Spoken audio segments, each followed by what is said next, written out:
నమస్తే, welcome to hit TV. Anganwadi టీచర్ల ధర్నా 7వ రోజుకి చేరిన అధికారులు మాత్రం నిమ్మకు నీరెత్తినట్టు కూడా లేరని ఆవేదన వ్యక్తం చేశారు.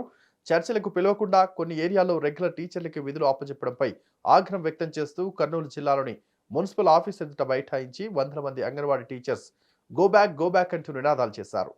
అనంతరం కమిషనర్ బయటకు పోయారని చెప్పడంతో అంగన్వాడీ టీచర్లకు అనుబంధంగా ఏఐసిటియు, సిఐటియు సంఘాల మద్దతు తెలిపారు. వాళ్ళ ప్రధానమైన డిమాండ్ కనీస వేతనం కింద 26,000 రూపాయలు ఇవ్వాలని నాయకులు డిమాండ్ చేశారు. అనంతరం ఈవోకు వినతి పత్రం ఇచ్చారు. సిఐటియు రాష్ట్ర కార్యదర్శి అంగన్వాడీ టీచర్లకి సంఘీభావం తెలుపుతూ ఆయన మాట్లాడుతూ అంగన్వాడీలకు కనీస వేతనం 26,000 జీతం, వాళ్ళు మరణించినప్పుడు 5 లక్షలు ఇవ్వాలని కోరారు. అలాగే రిటైర్డ్ అయ్యాక 1,00,000 రూపాయలు పెన్షన్ కూడా ఇవ్వాలని డిమాండ్ చేశారు. లేమని చెప్పారు.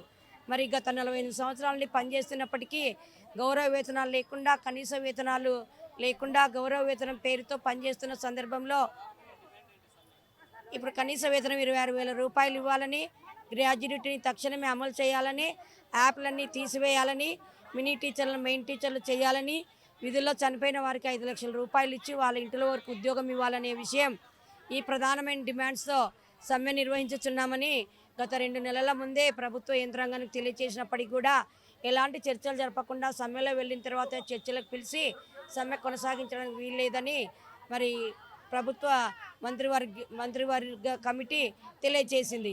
వేతనాలు పంచేదాకా సమ్మె కొనసాగిస్తామని వాళ్ళకు చెప్పి రావడం జరిగింది. లలిత Andhra Pradesh anganwadi workers helpers association రాష్ట్ర ప్రధాన కార్యదర్శి ఏఐటీసీ అనుబంధం.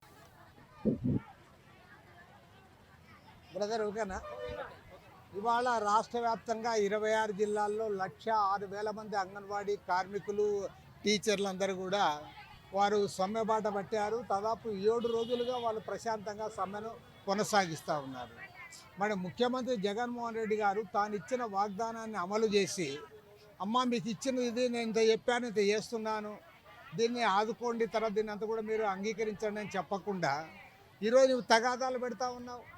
పోలీసులకి, అంగన్వాడీ వర్కర్లకు తగాదా పెడతా ఉన్నావు. అదేవిధంగా పాపం వాలంటీర్లు వాళ్ళు కూడా 5,000 రూపాయలకు పనిచేసేవాళ్ళు, వాళ్ళకి వీళ్ళకి తగాదా పెడతావు.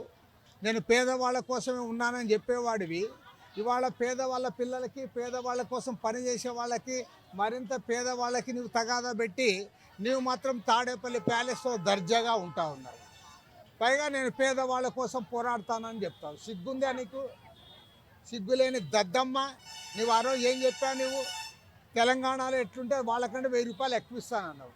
మరి ఇవాళ తెలంగాణలో 18,000 రూపాయలు ఇస్తాన్నారు కదా. నువ్వు ఇక్కడ 19,000 ఇవ్వైతే లేదు, 19,000 ఇవ్వలేవు. తెలంగాణ రాష్ట్ర ప్రభుత్వంతో పాటు నువ్వు కూడా 18,000 ఇవ్వు. నువ్వు అది ఇవ్వకుండా, ఇది ఇవ్వకుండా, చెప్పింది అమలు చేయవు, తెలంగాణ ఇచ్చింది ఇవ్వవు, పైగా వాళ్ళపైన తాళాలు పగలు కొడతావా? ఖచ్చితంగా చెప్తా ఉన్నాం, 3 నెలలు ఆగు, 3 నెలల తర్వాత నీ తాళం కప్ప పగిలిపోతుంది ఖచ్చితంగా. ఎందుకంటే మిగతా వాళ్ళంటే ఏమో కానీ ఈ అంగన్వాడీలు, ఆశా వర్కర్లు వీళ్ళందరూ కూడా ప్రజలతో సంబంధం ఉన్నవాళ్ళు. పైగా ఈరోజు వాళ్ళ సమ్మె చేస్తే వాళ్ళకి మద్దతుగా పిల్లల తల్లిదండ్రులు వచ్చి కూడా కూర్చుంటున్నారంటే ప్రభుత్వం దీన్ని చూసానే అర్థం చేసుకోవాలి. ఎందుకంటే నేను చాలా సమ్మెలు చూశాను.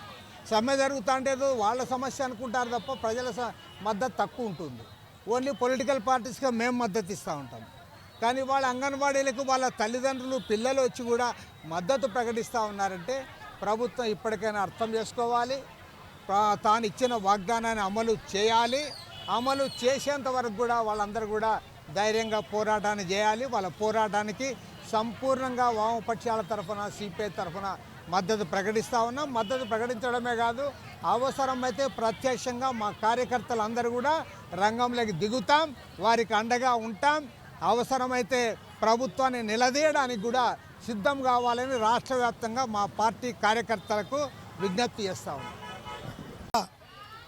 అంగన్వాడీ వర్కర్లు మరియు హెల్పర్లు కలిసి అయ్యా మాకు కనీస వేతనం 26,000 ఇవ్వాలని, ఏదైతే సుప్రీంకోర్టు తీర్పు చెప్పిందో ఆ తీర్పు అనుగుణంగా రిటైర్మెంట్ బెనిఫిట్ ఇవ్వాలి, పెన్షన్ ఇవ్వాలి, అట్లే ప్రభుత్వ పథకాలు గుర్తించాలి, ప్రభుత్వ పథకాలు అమలయ్యేగా చేయాలి, ప్రభుత్వ పథకాలు అమలు చేయకపోతే 4వ తరగతి ఉద్యోగస్తులుగా గుర్తించాలని చెప్పేసి డిమాండ్లతో గత 5 రోజుల నుంచి సమ్మె చేస్తూ ఉన్నారు. అయితే రాష్ట్ర ప్రభుత్వం చాలా దుర్మార్గంగా మొత్తం ఒకవైపు సచివాలయ ఉద్యోగులు, ఇంకొక వైపు అంగన్వాడీ కార్యకర్తలు, వర్కర్ల మధ్య తగాదా పెట్టే కార్యక్రమాన్ని జగన్మోహన్ రెడ్డి తీసుకున్నాడు. ఇది చాలా దుర్మార్గమైంది. జగన్మోహన్ రెడ్డి తన ఆలోచన మానుకోవాలని చెప్పేసి సిఐటిగా డిమాండ్ చేస్తూ ఉన్నాము. ఎందుకంటే ఈరోజు అంగన్వాడీ వర్కర్లు వచ్చింది గొంతెమ్మ వర్కర్ కాదు. 2019లో పాదయాత్ర సందర్భంగా జగన్మోహన్ రెడ్డి అంగన్వాడీ వాళ్ళు చంద్రబాబు నాయుడుకి వ్యతిరేకంగా ఆందోళన చేసే సందర్భంలో అమ్మా తల్లి నేనున్నాను, నా ప్రభుత్వం వస్తే నన్ను నమ్మండి, ఖచ్చితంగా మీరు వచ్చిన తర్వాత వెంటనే 18,000 రూపాయల జీతం పెంచుతానని చెప్పి చెప్పాడు. ఈరోజు ఆయన అధికారంలోకి వచ్చి అయిపోయి ఇంకా రేపు దిగుబోయేట్ల కాలం దగ్గరకు వచ్చింది. కానీ ఇప్పటిదాకా ఒక్క మాట అంగన్వాడీ వర్కర్ల యొక్క గురించి మాట్లాడే పరిస్థితి లేదు. మరి అంగన్వాడీ వాళ్ళకు మాత్రం అనేక రకాల ప్రభుత్వ పథకాలు అమలు కావడం కోసం ఉపయోగించుకునే ప్రయత్నం చేస్తూ ఉన్నాడు. అంటే తన పథకాలు ఉపయోగించుకోనికి మాత్రం అంగన్వాడీ వర్కర్లు కావాలా, కానీ అంగన్వాడీ వాళ్ళ యొక్క జీతాల మధ్య పెంచడానికి మాత్రం సిద్ధంగా లేడు. ఇదేంటి పద్ధతి అని చెప్పేసి ఆలోచించాలని కోరుతా ఉన్నాం. చాలా దుర్మార్గంగా చాలా నిర్బంధాలు ప్రయోగించే ప్రయత్నం చేస్తూ ఉన్నాడు. నేను ఈ సందర్భంగా జగన్మోహన్ రెడ్డి హెచ్చరిస్తా ఉన్నా. గతంలో చంద్రబాబు నాయుడు ఈ రకంగా చేశాడు, గుర్రాలు దొక్కిచ్చాడు. గుర్రాలు దొక్కించిన చంద్రబాబు నాయుడికి మళ్ళీ అధికారంలోకి రాకుండా సప్త సముద్రాలు దాటేలాగా కార్మికులు ఆ రకంగా బయటకు పంపించిన చరిత్ర అంగన్వాడీ వర్కర్లకు ఉంది. అందుకోసం మేము కోరుతా ఉన్నాం, వర్కర్ల మధ్య లేకుండా ఉద్యోగస్తులకు కార్మికుల మధ్య తగాద పెట్టే పని ముందు మానుకో. ఏవైతే అంగన్వాడీ కేంద్రాలు ఉన్నాయో సచివాలయ ఉద్యోగస్తుల ద్వారా తెరిపించి వాళ్ళ మధ్య తగాద పెట్టే పని మానుకో. నీకు చిత్తశుద్ధి ఉంటే నేను పెంచనని చెప్పు, లేకపోతే పెంచుతానని చెప్పు. తాడో పేడో తేల్చుకోవడానికి ఈరోజు కార్మిక వర్గం సిద్ధంగా ఉంది. ఈరోజు అంగన్వాడీ వర్కర్లు ఒక్కరే లేరు, ఈ రాష్ట్రంలో కార్మిక వర్గం అంతా వాళ్ళకి అండగా ఉంది, రాజకీయ పార్టీలు అండగా ఉన్నాయి.